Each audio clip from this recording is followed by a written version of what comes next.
On va expliquer la genèse du projet, la vision qu'on a eue, et puis donner quelques chiffres. Alors, c'est pas super technique, c'est plutôt une façon de voir, et sachant que l'expérience s'est passée l'été 2025, on était un petit peu en avance sur les approches spec-driven, etc., qu'on voit beaucoup plus maintenant.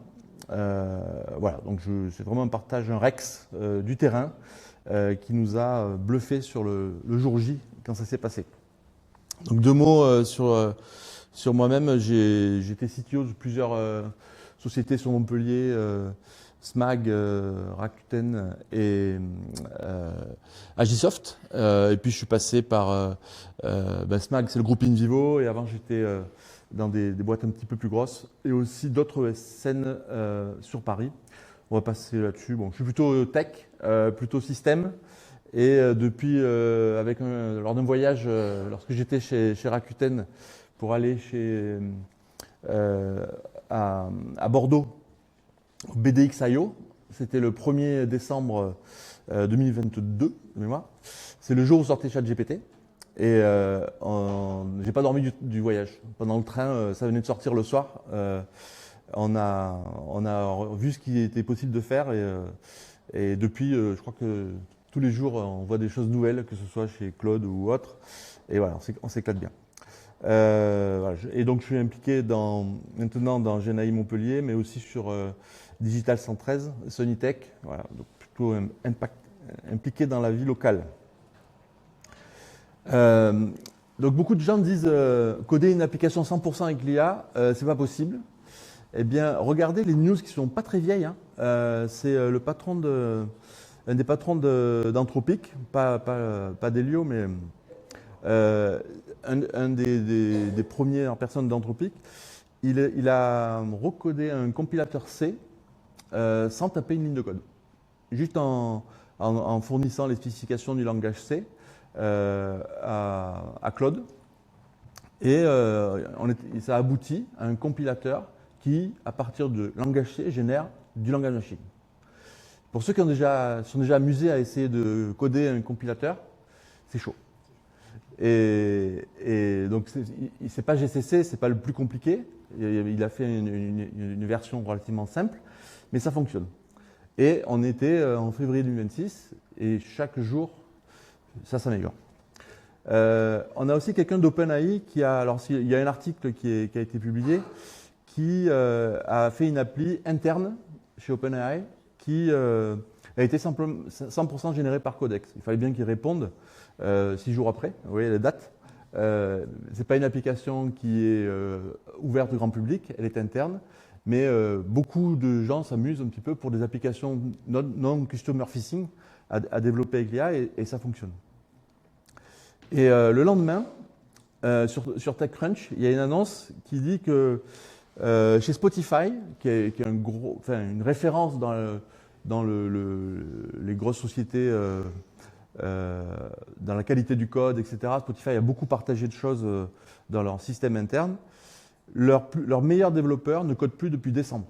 Donc on est en février, donc ça fait 2-3 mois qu'ils ne codent plus, ils ne font plus que parler à des agents. Donc ça veut dire que ça arrive. Là, on est plutôt chez des gros, chez des géants. La petite PME du coin ne fait pas encore ça.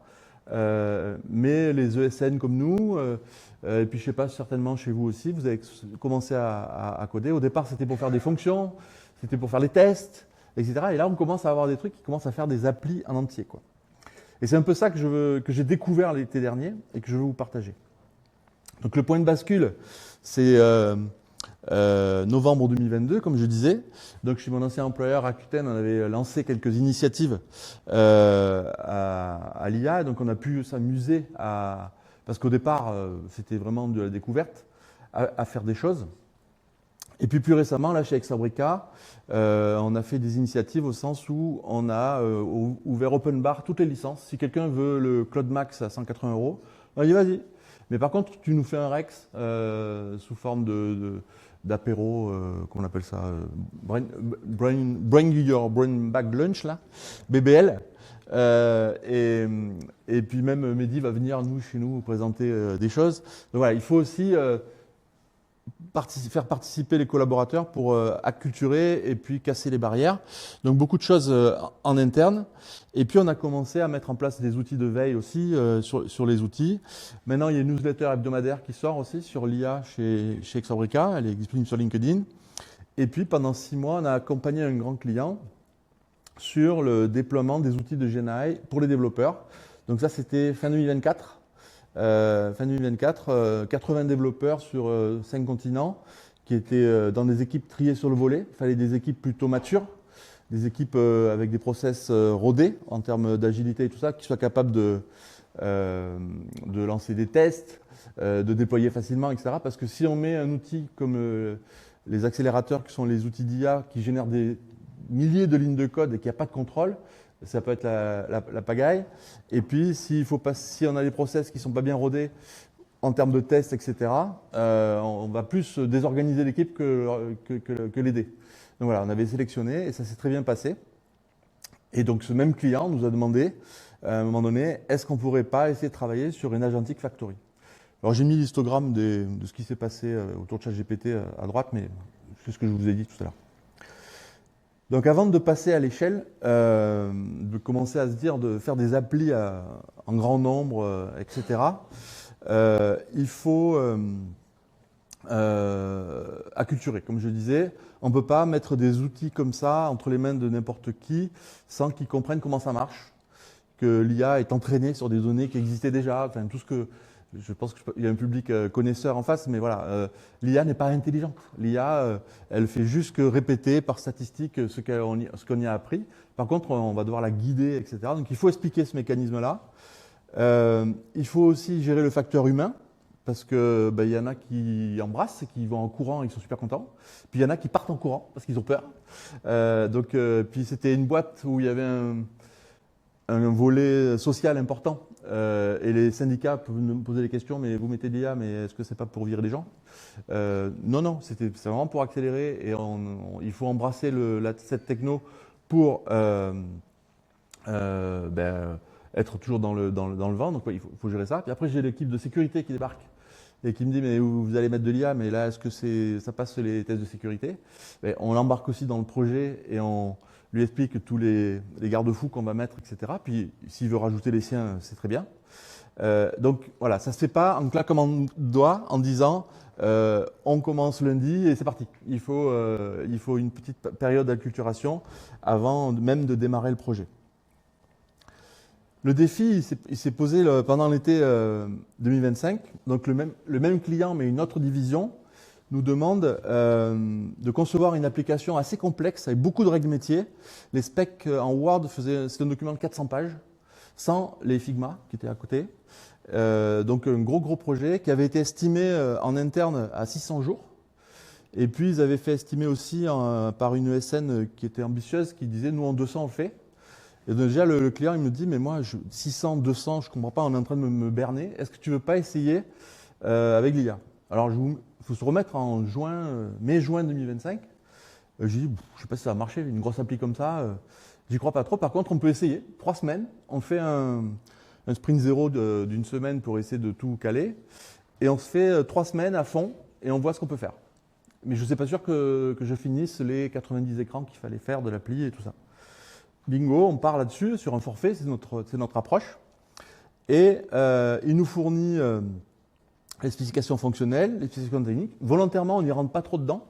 On ne veut pas, en tant qu'humain, lire et comprendre tout ce qu'il nous a dit. On le prend tel quel. Ils nous fournissent les maquettes Figma et un certain nombre de contraintes fortes. Il fallait du SSO, il fallait respecter un design system de la société, parce qu'il fallait que ce soit à la charte, même si c'est une application qui serait utilisée plutôt en interne. Il faut utiliser plutôt tel ou tel framework et pas un autre. Et il fallait surtout, et j'aurais dû le mettre en gras, garantir une pérennité à ce qui est généré. C'est-à-dire que le code, il ne fallait pas que ce soit du jetable, il ne fallait pas que ce soit abscon, il fallait que ce soit du code maintenable par des humains ou par une autre IA. Mais en tout cas, il ne voulait pas perdre son temps. Cette expérience de 3 semaines, il voulait aussi l'amortir en pouvant partir avec quelque chose à la fin. Donc, est-ce qu'une agentic factory est capable de maintenir, de produire du code qui sera maintenable? C'est un peu ce qu'on va faire. Ah, merci. Donc, pourquoi c'est stratégique? C'est que ça change la donne. On va avoir beaucoup de code qui va être généré.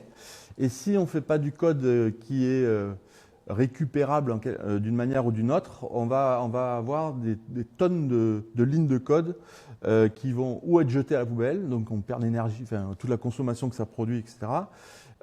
On va avoir du savoir qui va partir dans les IA et puis après il est diffus, etc. Donc il fallait à tout prix qu'on ait quelque chose de pérenne. On se rend compte du coup que la valeur, elle n'est plus forcément dans le code, même si on veut qu'il soit de qualité, etc.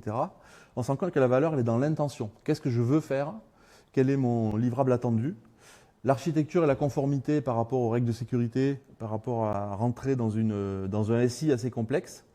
Et puis tout ce qui est gouvernance en termes de droit, en termes pareil, d'autonomie et de licence, de pas avoir du code qui est généré à partir du code dont on n'est pas propriétaire, donc d'avoir une certaine autonomie en termes de code. Tout ça, ça a été posé aussi. Et est-ce qu'on peut générer du code? Est-ce qu'on peut générer un logiciel industriel? Un logiciel qui est dans une société grosse, avec des enjeux où il ne faut pas que ça tombe en panne, etc., etc. Donc voilà, on rajoute encore un cran en termes d'exigibilité. Donc l'Agentic Factory, elle se place au 3e niveau. J'ai vu d'autres textes dans la littérature où il y a 5 niveaux maintenant, un genre de maturity model de l'agentic, du monde agentique. Là, j'en ai 3. La première étape, en 2022-2023, c'était qu'on avait plutôt de la complétion de code. C'était un assistant de code. Les premières versions de Copilot, les premières versions de Cursor, on avait la complétion. Après, on a commencé à faire des agents autonomes qui nous permettent de faire des choses, par exemple générer des tests ou exécuter des tâches un peu complexes, mais qu'un seul agent. Et ce qu'on a voulu faire là, on est parti sur une usine à agents et une usine capable de générer du code avec plusieurs agents sur chacune des étapes. Alors, c'est beaucoup plus démocratisé récemment par les approches BIMAD, SpecKit et tout ça. L'année dernière, ça n'existait pas, donc on a construit ça. Donc notre expérimentation voulait partir au niveau 3.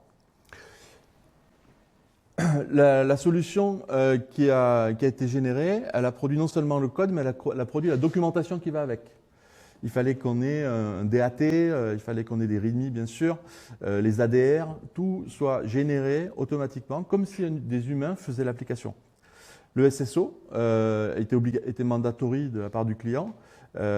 Et pour ceux qui ont déjà codé un peu des parties SSO dans certaines entreprises, ce n'est pas toujours le bon appliqué à la règle, à la lettre en termes de règles. Et voilà. Donc ça, c'est des choses qu'on a fournies. On avait dans l'équipe, on va voir après, un développeur qui a fourni des templates de choses à comment il faut faire pour que l'IA puisse le faire. On a demandé aussi le projet exigé qui est 100% de couverture de test sur la partie back en tout cas. Il fallait l'exigence c'était d'avoir une note SonarQube élevée, qu'on soit AAA. Alors on n'a pas été la note maintenabilité n'était pas forcément toujours à A, mais on était plutôt sur une note haute. Quand je dis c'est des exigences, ça veut dire que si le code généré, parce que c'est pas forcément déterministe, hein, les IA, n'était pas correct, on lui demandait régénère. Et puis au bout de 2 ou 3 fois, ça marchait. Des interfaces conformes au design system. Alors ça, il faut un contrôle manuel, souvent, visuel. Il n'y a pas d'outils magiques qui permettent de vérifier pixel perfect. En tout cas, je ne le connais pas encore, si ça correspond bien. Mais il y a eu une phase de validation un peu des écrans. Il fallait que tous les API générés soient décrits par Swagger, OpenAPI, pardon, et Blabsus. Et d'ailleurs, on est parti d'abord plutôt des OpenAPI pour générer les parties de code, donc il n'y a pas de souci là-dessus. Et on est parti des Figma, mais on est allé jusqu'au DevOps. Et on a généré aussi la partie infrastructure as code, Terraform ou Bicep pour de l'Azure. Le client voulait voir la qualité de ce qui était généré. Et pour que l'application, en tout cas, puisse surveiller elle-même comment elle fonctionne, tous les codes aussi ont été entresemés d'alertes et de messages OpenTelemetry pour que quand l'agent déploie, il puisse vérifier que tout fonctionne bien. Et enfin, en mettant tout ça en phase, on se retrouve avec une application qui est avec une bonne note Dora. Si vous connaissez Dora, le système de notation de la partie DevOps des applications. On a des temps de déploiement relativement courts, des temps de correction de code très très courts, un taux de disponibilité très correct, etc., etc. Parce qu'on a une chaîne de déploiement qui est accélérée puisque en grande partie automatisée. Donc on n'a pas voulu faire de compromis entre aller vite tout en gardant de la qualité. Les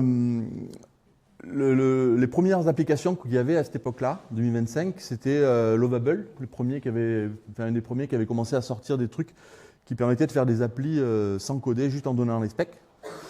Et en fait, on se rendait compte qu'une fois qu'on voulait faire une modif, il valait mieux régénérer tout que de dire modifie tel écran ou rajoute telle chose. Et là, ça faisait partie du concept, c'était de faire une genre de couche d'abstraction entre le besoin qui est formalisé par les specs et un peu d'interaction en langage naturel et le code. Entre-temps, on a une phase sous forme de markdown, de description de l'application, aussi bien fonctionnelle que technique, qui fait un genre de sas entre la partie humain et la partie code. Et donc cette partie-là est découpée en sous-modules. Et les modules les plus simples qu'on a identifiés, c'est des écrans. Donc chaque écran avait accédé à un ou plusieurs back-ends, API, et l'écran était un peu l'unité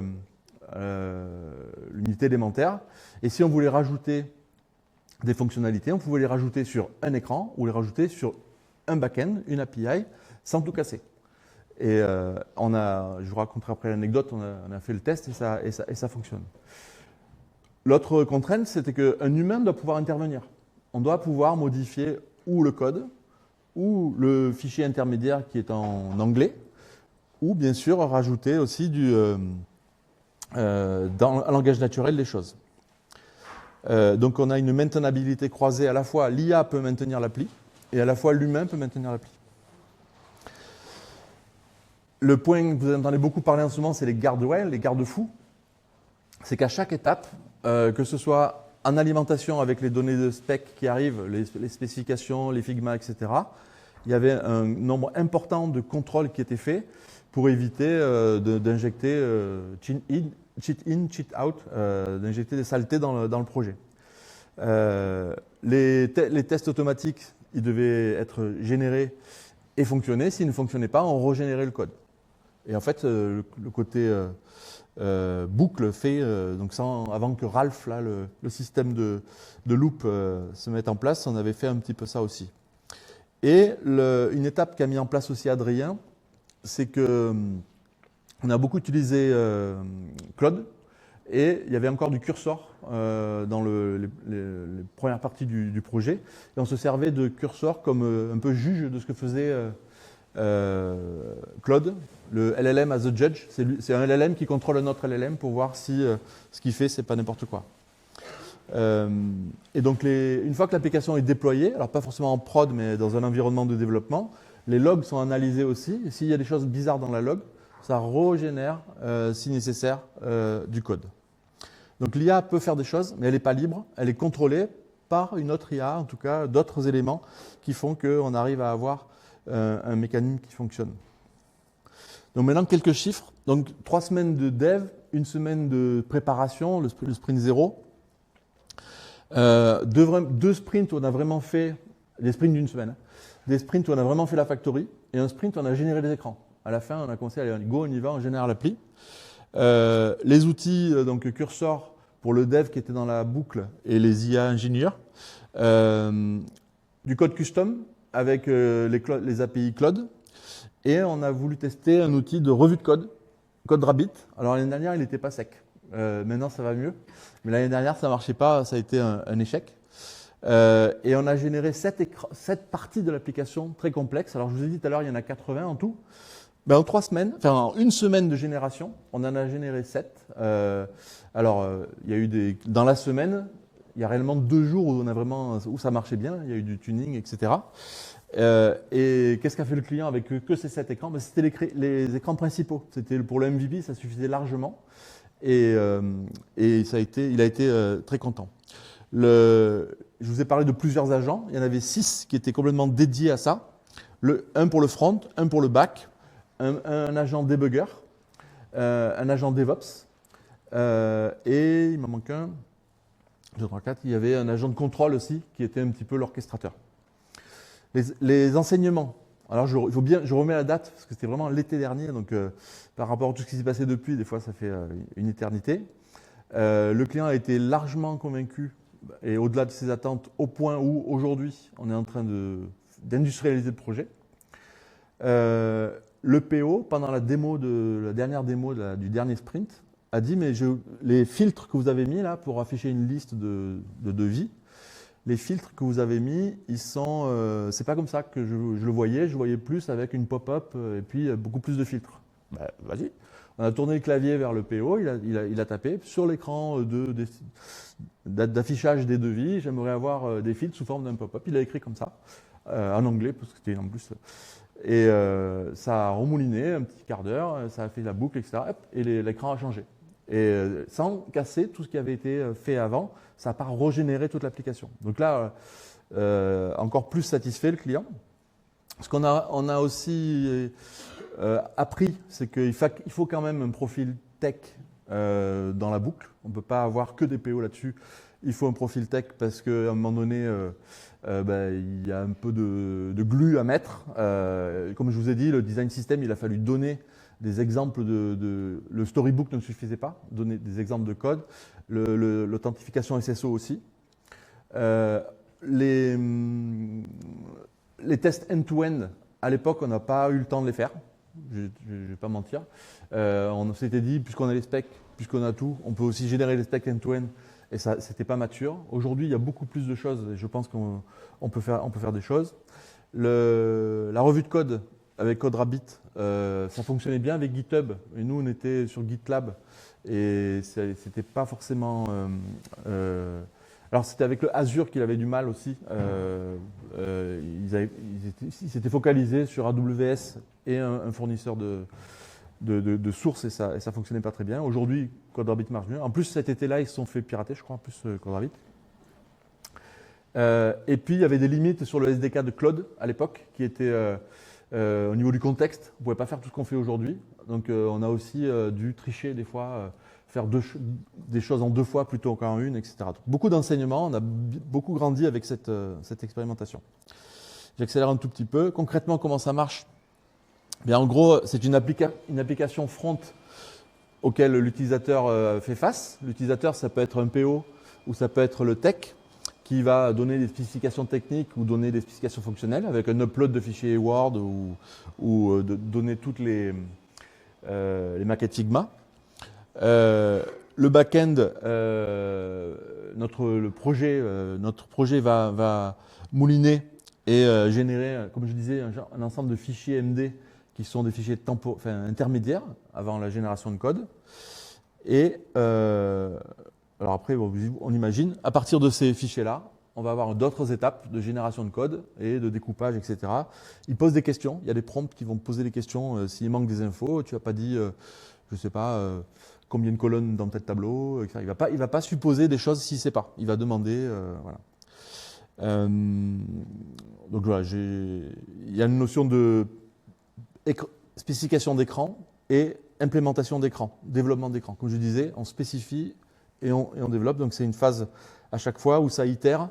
Si on demande un écran mais qu'il n'y a pas le back-end, il va générer le back-end. Si le back-end existe, il va ajouter des entrées à l'API de back-end pour tel ou tel bouton qui serait en plus, etc.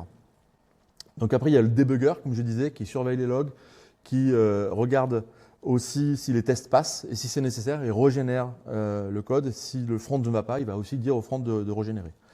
Voilà, c'est des captures d'écran où on voit les choses. Alors c'est un projet client, donc je n'ai pas mis ni le nom du client, ni tous les détails, j'ai un peu tronqué, mais c'est pour faire voir que ce n'est pas du fake.